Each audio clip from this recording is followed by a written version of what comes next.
FM-модуль. Радиомодуль.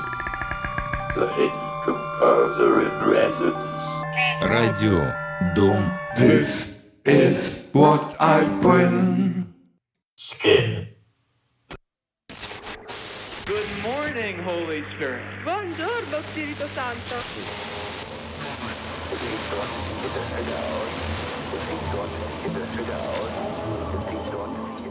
Wilhelm Flusser, Haut.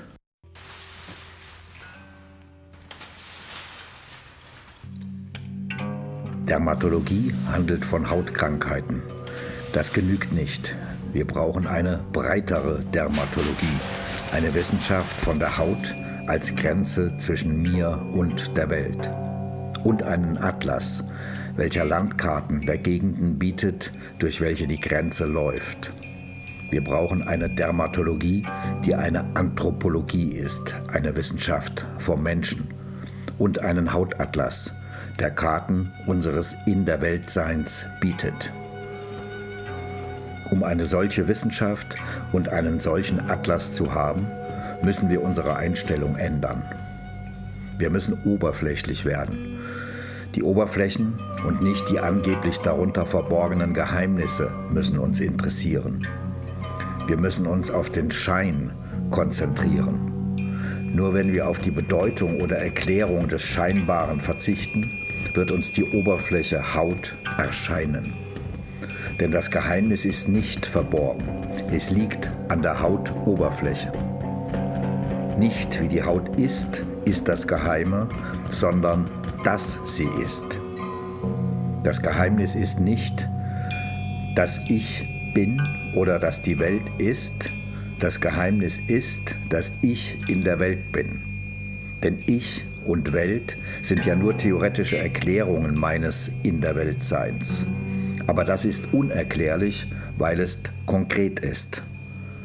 Theoretisch ist zwar die Haut die Grenze zwischen mir und der Welt, aber konkret sind ich und Welt Grenzen der Haut, Horizonte.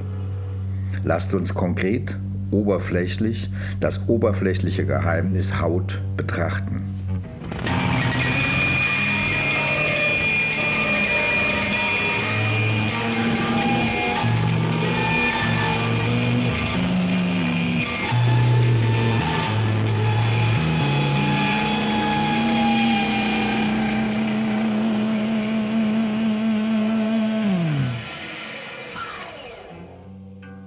Dass sie eine Oberfläche ist, welche meinen Körper bedeckt, ist eine extremistische Ansicht. Ich habe nämlich die Fähigkeit, aus mir selbst in die Theorie hinauszutreten und von dieser Ekstase aus mich als einen von Haut bedeckten Körper zu sehen. Aber so ein extremer, ekstatischer Standpunkt kann nicht als Ausgangspunkt einer konkreten Hautbetrachtung dienen. Betrachte ich sie konkret, dann gewinne ich den starken Eindruck, dass sie die Fläche ist, auf der sich überhaupt alles ereignet. Zwar wurde mir gesagt, dass es Ereignisse gibt, die außer- oder innerhäutlich verlaufen. Aber gerade die Frage, ob es solche Ereignisse tatsächlich gibt, soll von der Hautbetrachtung beantwortet werden. Also kann der starke Eindruck, dass sich alles auf der Hautoberfläche abspielt, hier als Ausgangspunkt dienen.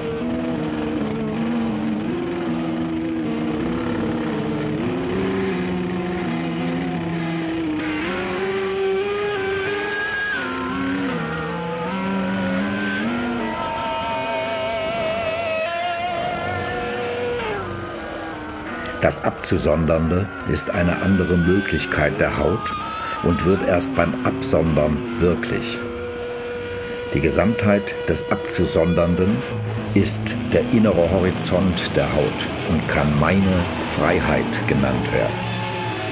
Jede einzelne emporquellende Möglichkeit ist mein Entschluss. Beim Sekretieren dieser Möglichkeit auf der Hautoberfläche entsteht eine Tatsache, ein konkretes Ereignis. Die Gesamtheit der Tatsachen, der in Sekretion begriffenen Möglichkeiten, macht mein Ich für die Welt aus. Sie kann auch meine aktive Gegenwart in der Welt genannt werden. Ist eine Möglichkeit sekretiert, entsteht auf der Haut eine Narbe. Man kann sie meine Tat nennen. Die Gesamtheit der Narben kann man mein Gedächtnis, meine Vergangenheit oder meine Werke nennen. Die Frage, ob man zwischen passiv und aktiv entstandenen Narben unterscheiden möchte, bleibe offen.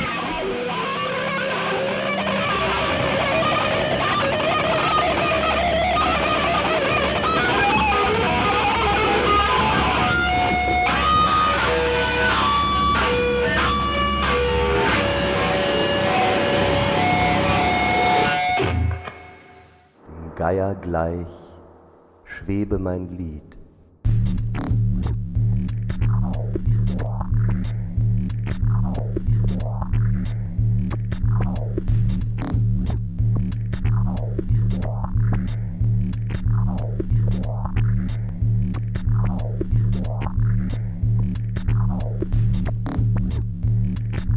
Ladies and gentlemen, we present now one of the most unique broadcasts we have ever presented. The destruction of the giant airship Hindenburg. The destruction of the giant airship Hindenburg. An actual eyewitness description of the disaster at Lakehurst, New Jersey last night. Leichter Nieselregen in New Jersey. Hier und jetzt aus diesem Himmel her wird das Luftschiff kommen. Vor der Landung fliegt der Zeppelin gern noch eine Runde über der Skyline von New York. Herbert Morrison und Charlie Nielsen waren vor Ort, als das Luftschiff landete. Gab es, abgesehen vom Regen, etwas Außergewöhnliches vor Ort?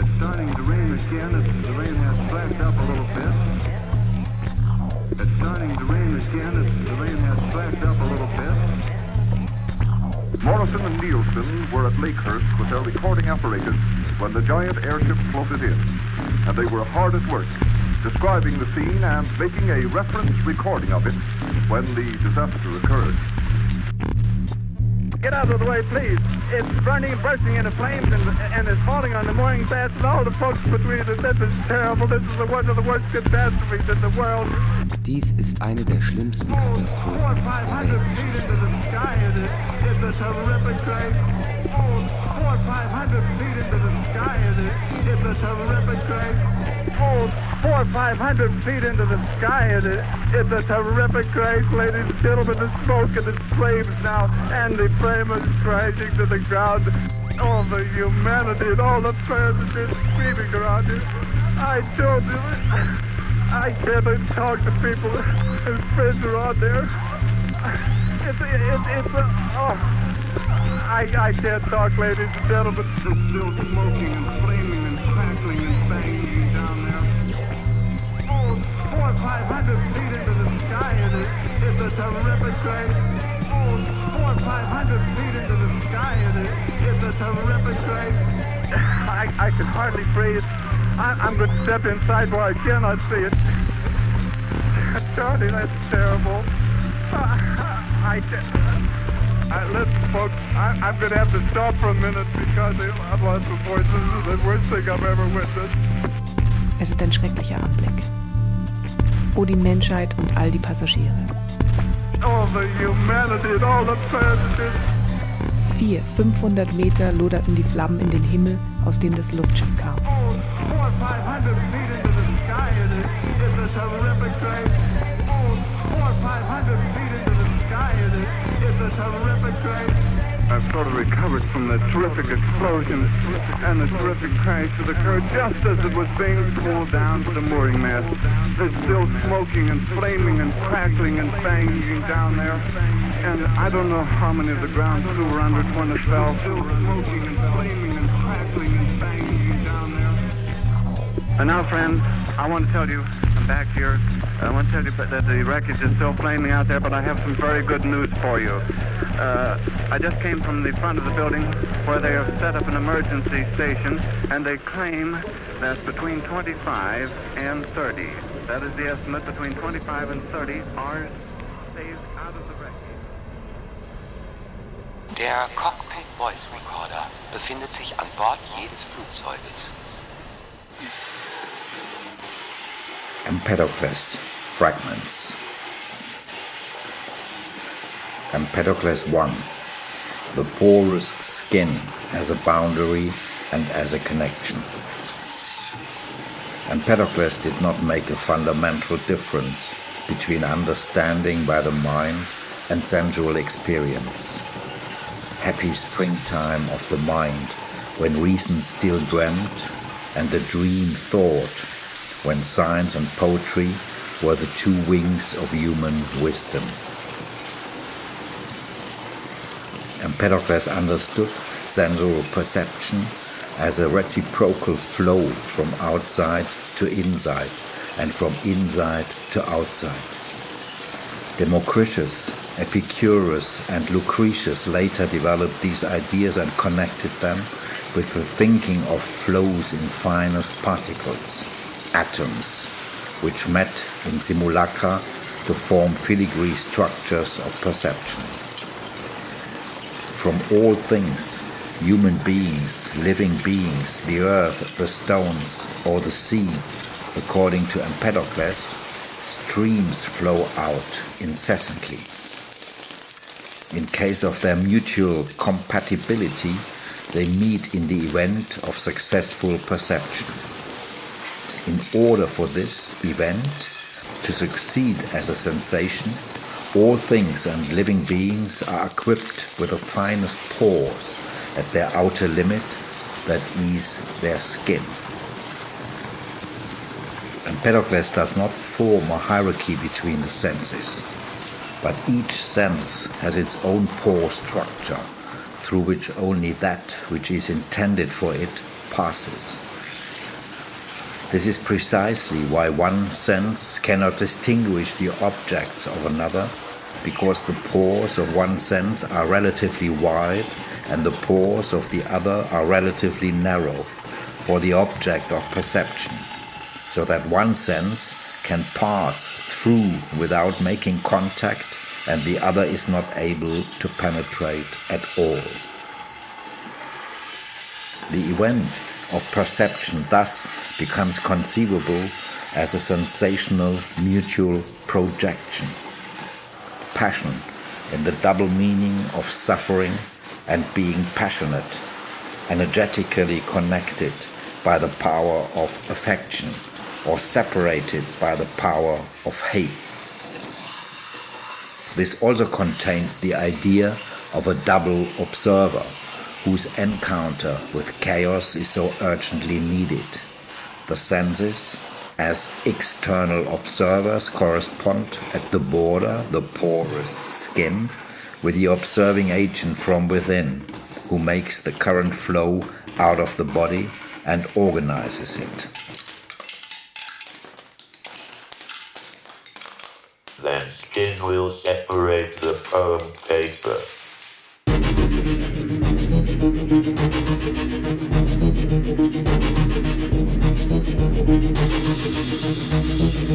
Then skin will separate the poem paper. It is a soft and somewhat. I bear terms, but will not tear at me. Somewhat of these I begin myself. Please tell. Is the hard term or to leave the desire, but then what is? The softness of roughness makes you true. Softness of sharpness is softness built. Softness ever nature's coarseness, roughness, or smoothness. He was carried the path, and every bit of the way in his effort seems there was independent. Yet the nature of the father stood not come to the artistic cannot long think the lady. Coarseness, the day's time. Give it far until they have wanted the least.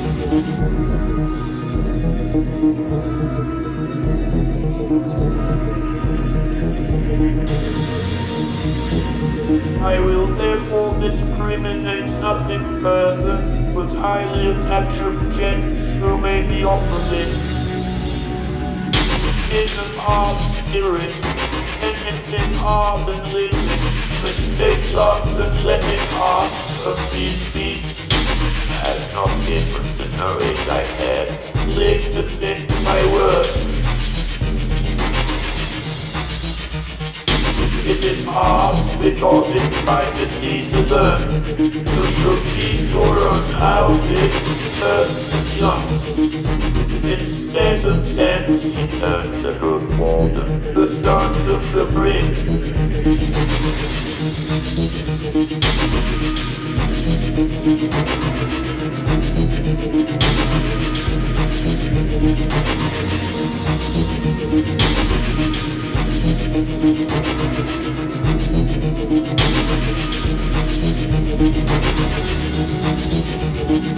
The ball handing of a star or an angel, life and life they win. Alien I will after all that I ever was, but all new men. These angels they earths ago.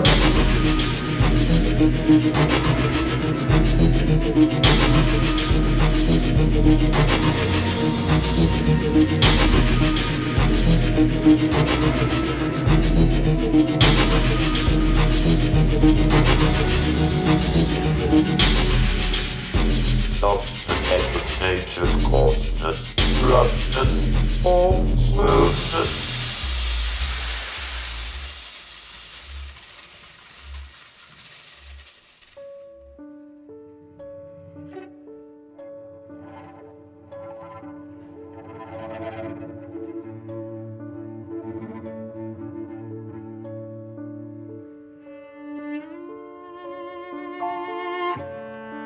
Das Ende kommt nicht als Überraschung. Von der erhabenen Ruhe und Majestät der ersten Kapitel geht es nun von der himmlischen Schau zur eigentlichen Endgeschichte der Erde. Bilder der Unruhe und Schrecken, der Zerstörung und Auflösung wechseln mit Durchblicken zum Himmel. Das folgende Kapitel enthält eine Zusammenfassung der gesamten Menschheitsgeschichte von Johannes bis hin zum jüngsten Tag des Gerichts.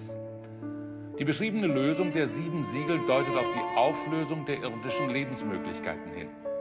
Zuerst aber kommen die apokalyptischen Reiter. Erchu, kai eidon, kai idu hippos loikos, kai ho katemenos, epatron echon toxon, kai edote auto Stephanos, kai ex eilten and I saw when the Lamb opened the first seal, and I heard, as it were the noise of thunder, the birds be saying, come and see, come and see, come and see, come and see, come and see, come and see.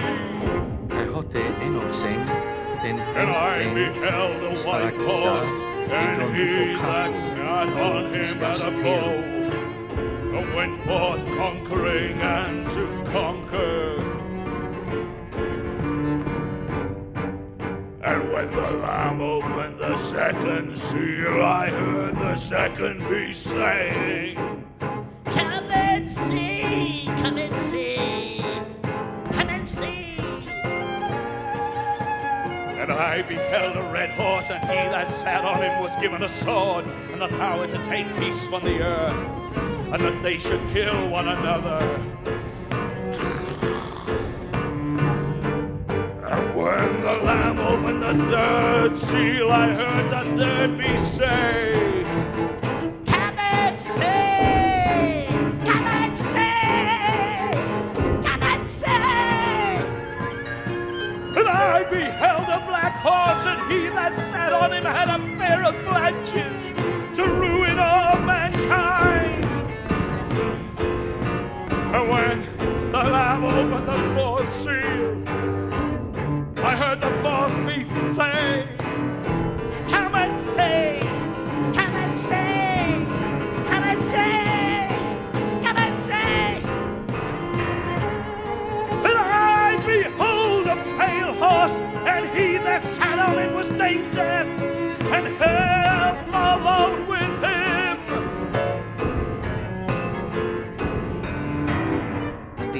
apokalyptischen Reitern wurde die Macht gegeben, über den 4. Teil der Erde zu töten mit Schwert, Hunger und Pest und durch die Ungeheuer der Welt.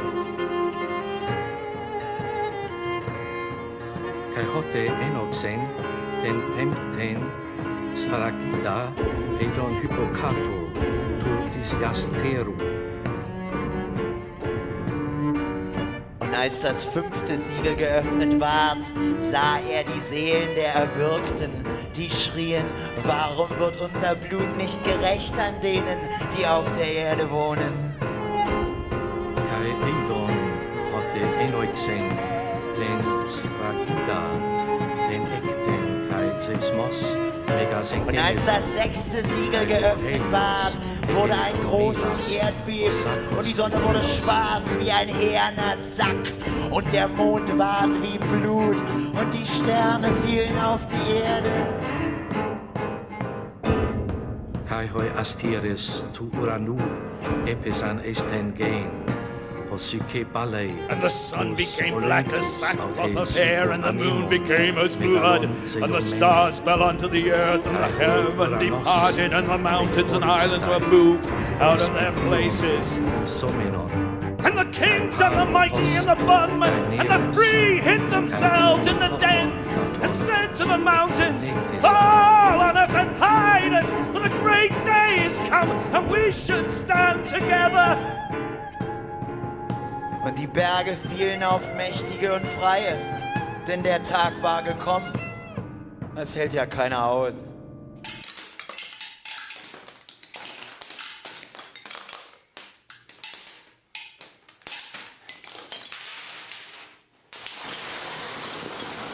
Und der schreckliche Laut klang beruhigend. Eine Antwort.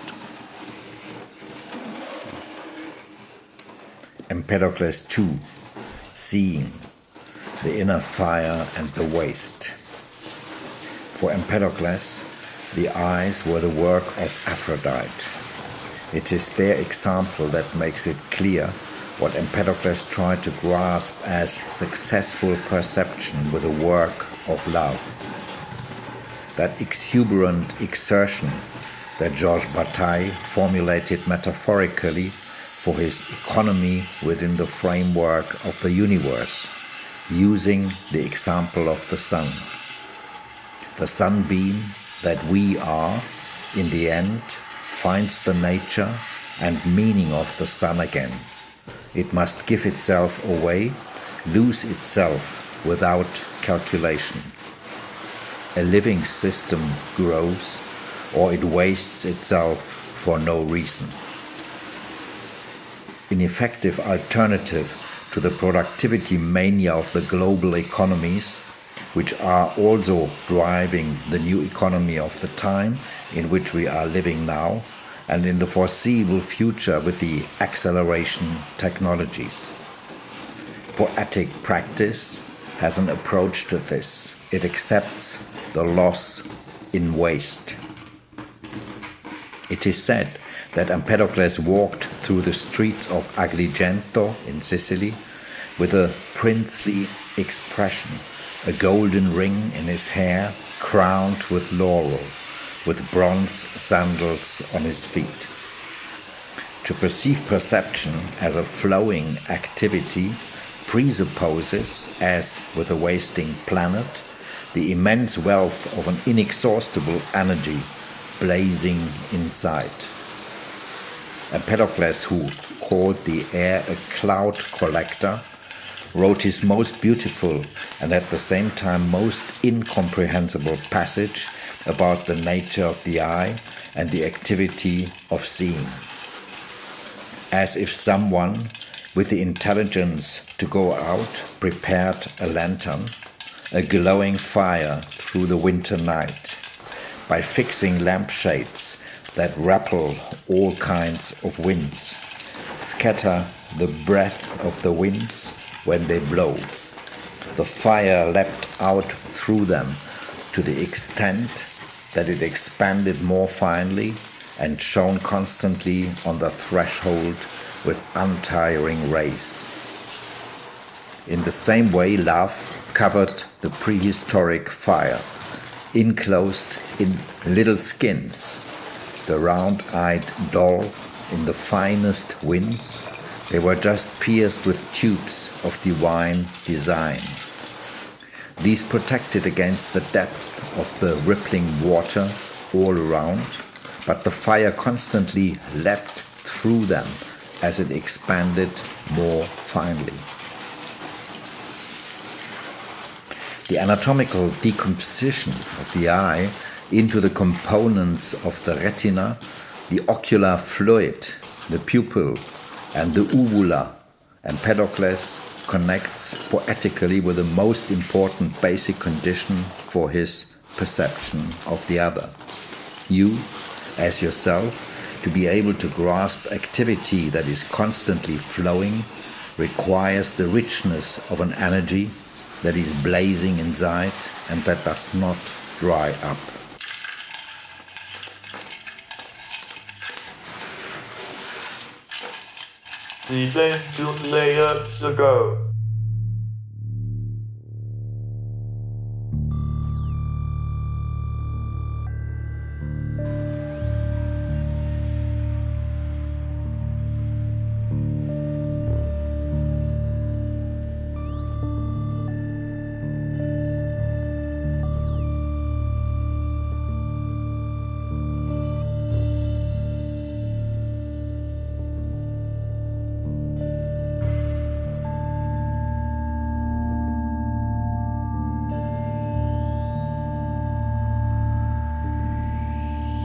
The power of what is not there. It makes sense everywhere, that concept. Oh, there. Produce an accident's potential challenge broadcast. Flowers on earth, of heaven joy from days.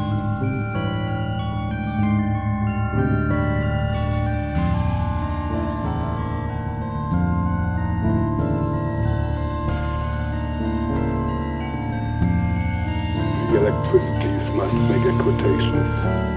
There was enough of the equitation in the system to improve him. Nothing else could play the agencies of benefit.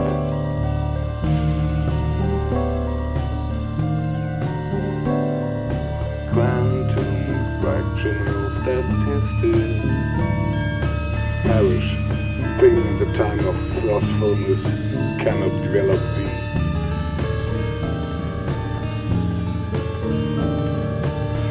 School of bombs, effects and damages.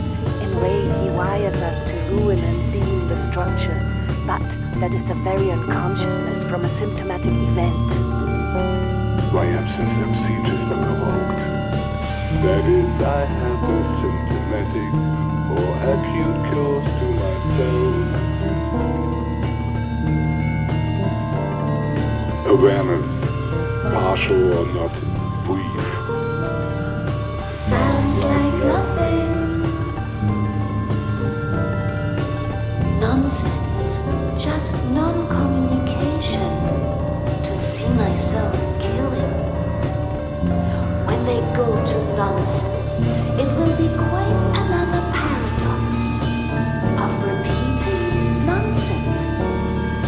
Paradox and claim should be indirect, repeated to account paradox.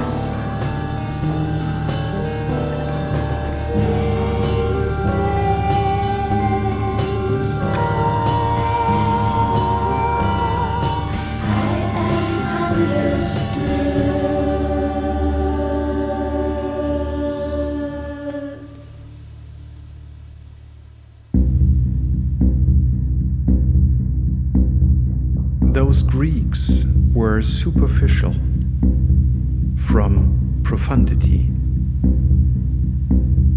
This exclamation from Friedrich Nietzsche's prologue to The Gay Science summarizes one of the key themes of philosophy in post-war France. During this period, the Nietzsche-motivated remaining at the surface, the fascination with the skin and the fold, was directed against psychoanalytic and Marxist discourses, in particular insofar as these made the claim, with a pathos-laden gesture of revelation, to be able to pass from the world of mere appearances to a deeper, actual reality. With their return to the surface, French thinkers opposed the urge to devalue the empirical world as ideology or epiphenomenon and to focus solely on the economic base or the unconscious. As a result, the surface itself acquired épaisseur or thickness.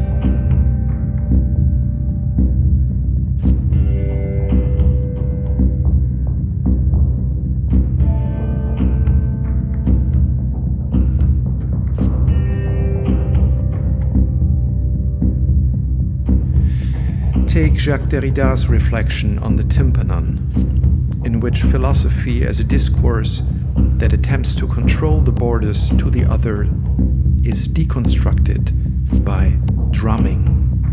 Or take Jacques Lacan's search for a formalizable equivalent to the node of meaning, which creates a path between the topologies of the Möbius strip and Klein geometry, leading to Borromean notology.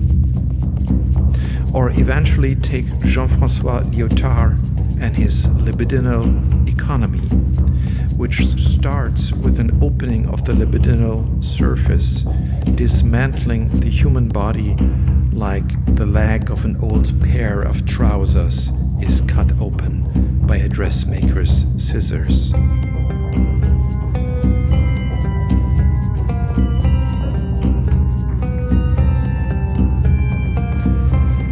Lyotard's virtuoso unfolding of the great ephemeral skin spares us hardly a single anatomical detail. In its violence, it is directed against the claims of models of representation made by Marxists as well as psychoanalysts. According to Lyotard, the unfolding of economic and libidinous surfaces makes it possible to recognize the ambiguity of their theories of representation. Theatricality and representation result from a certain labor on the labyrinthian and Möbian strip, a labor which prints these particular folds and twists, the effects of which is a box closed upon itself.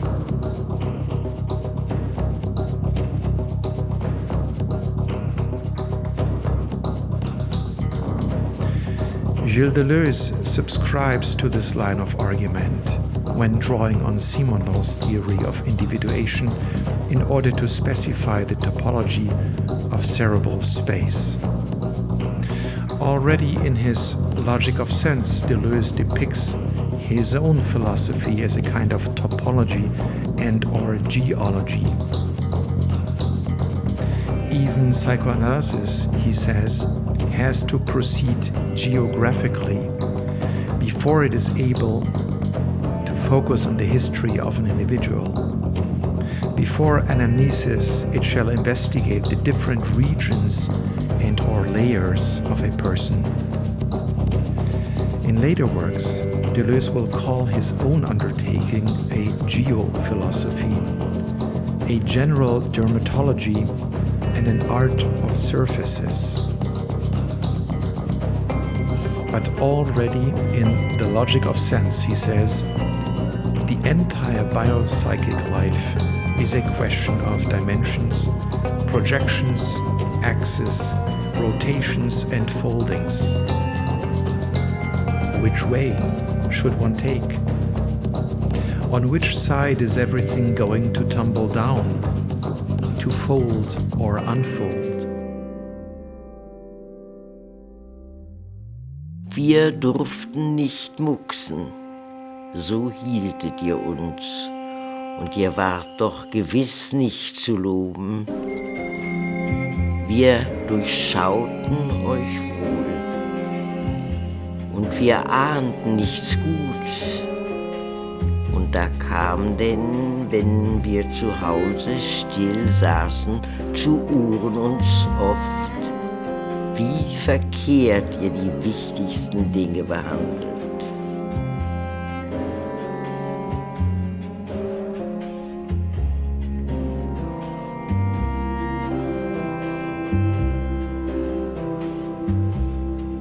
Under my skin, the heart beats, the blood rolls, the intestines rumble and the giblets. Ich fühle die Verletzlichkeit of my body, of my ego, my identity, always the same, but never myself. Always the same, but never myself. Always the same, but never myself. Beyond my skin, the world outside, not identical with me, alien, hostile, moving into the opposite direction. My skin becomes a tank to protect my inner life, to protect the world which has to put up with me. Always the same, but never myself. Always the same, but never myself. Always the same, but never myself. My skin's the limit between my world and the world of others. On my skin I play the drama and the trauma that people call Subjektivität. I can get out of my skin, but I can be others. I'm many, always the same, but never myself. Always the same, but never myself. Always the same, but never myself. Rimbaud and Verlaine, Baudelaire and Artaud, Kruchenik and Werthoff, Gastiev and Avramov, Unikation and Claude Cahun, Witkiewicz and Bruno Schulz, Maya Deren and Janis Joplin, Thomas Brinkmann and Werner Schwab, Justin Townes Earl. Always the same, but never myself, under my skin. Always the same, but never myself. Always the same, but never myself. Under my skin.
In the early days of the Bauhaus, touching exercises and the tactile study of materials were primarily explorative and aimed at shaping individual artistic personalities. When in 1923 Laszlo Moholy-Nagy became responsible for the 4 course, the character of these introductory studies changed.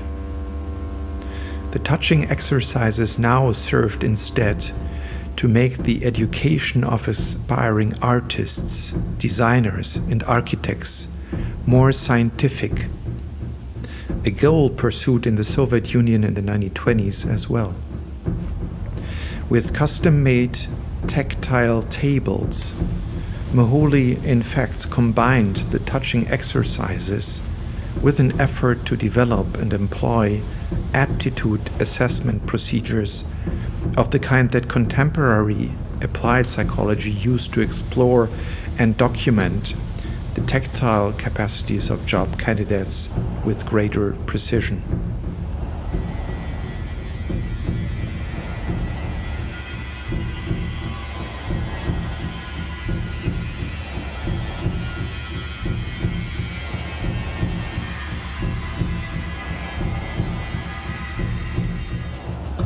Moholy nonetheless maintained the explorative touching exercises in the curriculum. Like his predecessor Johannes Itten, Moholy considered the study of tactile values of different materials and surfaces as an important pedagogical device to arouse and enrich the desire for sensation and expression. Invoking Marinetti's futurist tactilism manifesto, however, Moholy no longer sought to exclude the possibility that a new form of art might emerge from the touching exercises. Yet, paradoxically, the studies students undertook under Moholy were not limited to directly touching and concretely dealing with wood, metal, paper, and other materials. Photography, too, was considered a contribution to the culture of touch. Thus, Moholy declares in his 1929 book, The New Vision, the documentarily exact photos of material touch values, their magnified, previously hardly perceived forms of appearance, motivate almost everyone to test and train their tactile function.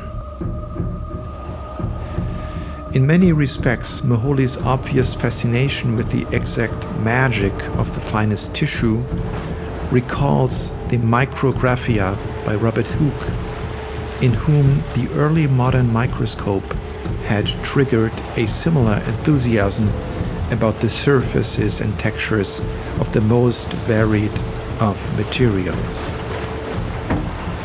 Unlike Hooke, however, Moholy converts this fascination into conceptual distinctions meant to facilitate the aesthetic experience and description of differently structured materials.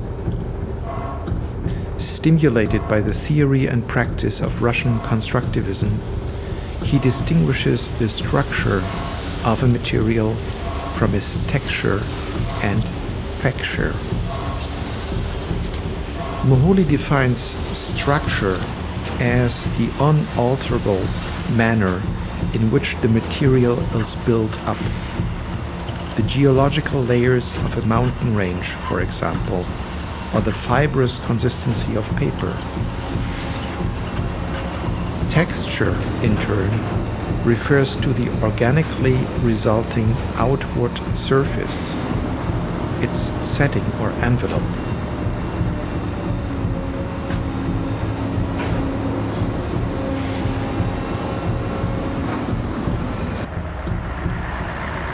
Moholy adds an explanatory keyword, epidermis organic, illustrated by photographs of an old man's wrinkled facial skin the shriveled skin of a rotten apple, and the fur of a tubby cat. Facture, finally, is defined as the sensorially perceptible result, the effect of a working process on the material. In his work on literature, Victor Shklovsky had defined facture as the peddling of artworks being made. Analogically, Moholy's facture concept aims at a knowledge and experience of the upper surface of material which has undergone change through external factors, epidermis, artificial. At this point, Moholy's haptically based design theory appears as a general and comparative theory of surfaces, a kind of geophilosophy.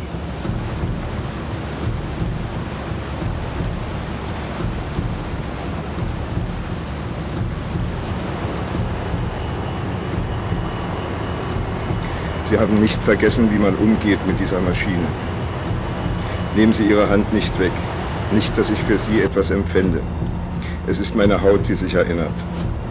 Oder vielleicht ist es ihr, ich rede von meiner Haut, Valmont, einfach gleichgültig, wie an welchem Tier das Instrument ihrer Wollust befestigt ist, Hand oder Klaue.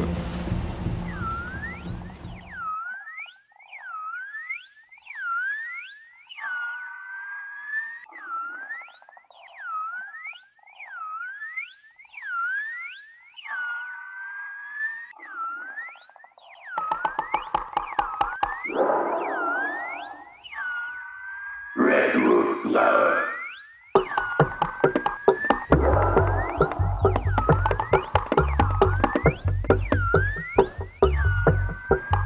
Redwood flower, tell me what can I do? But wind you up in the spring and wind chaos all around the place. If it's love or spring, I'll shine up the system, probably light up a few too many. Leaving this burn as a crystal tent, treading on a feather's vein, thick shell to seashore soul. What law would never have allowed. Oh well, nearly all I know matters. Fractures all around me. Leaving.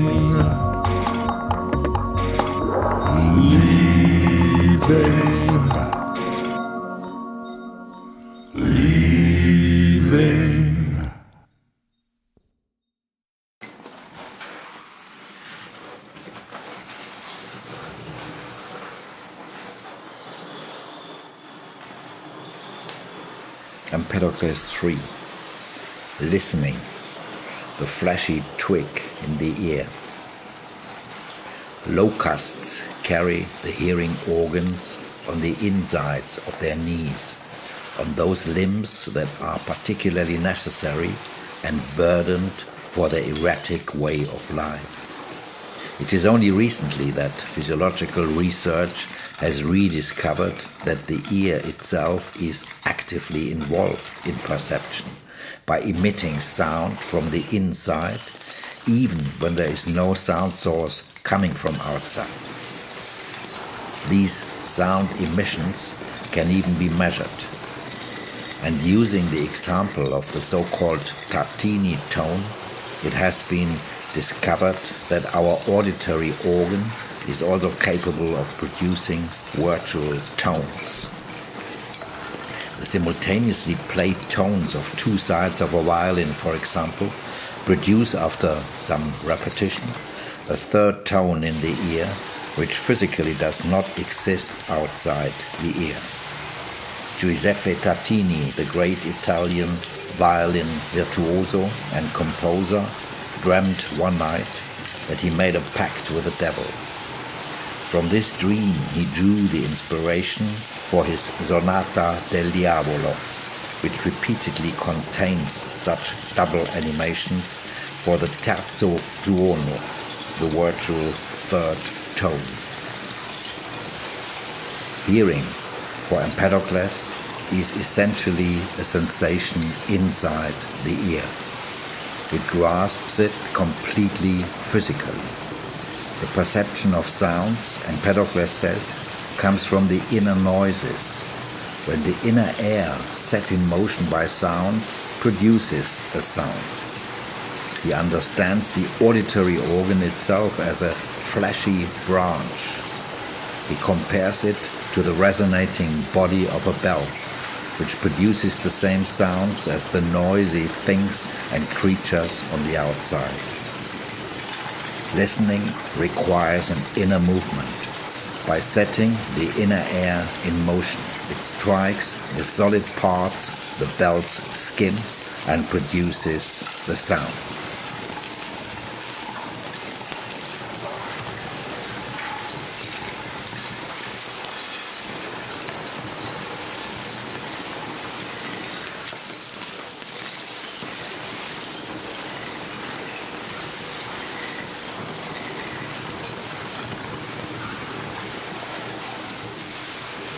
Was kommt an die Säule? Was kümmert das dich? Ich rate dir, schweig. Und ich schwieg. River Johnny Airbody touching. Johnny. River Johnny. Airbody touching. Johnny. Third river goes through the beat line and drive. Johnny over the crowing gardens. The waters is ambitious to each other. In here, it shades us to chirp and summer the storm. And summer the storm. If birdies do not ask, the person will be happen to hand. River lineages ran in parts long ago. Ran in parts long ago.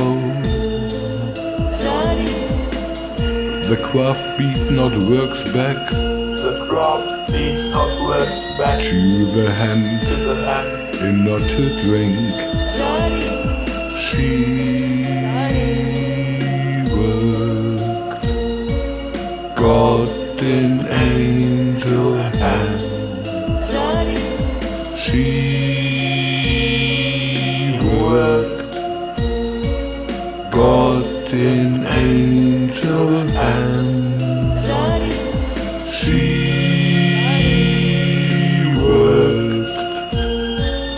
God in angel hand. She worked. God in angel hand. She worked. God in angel hand.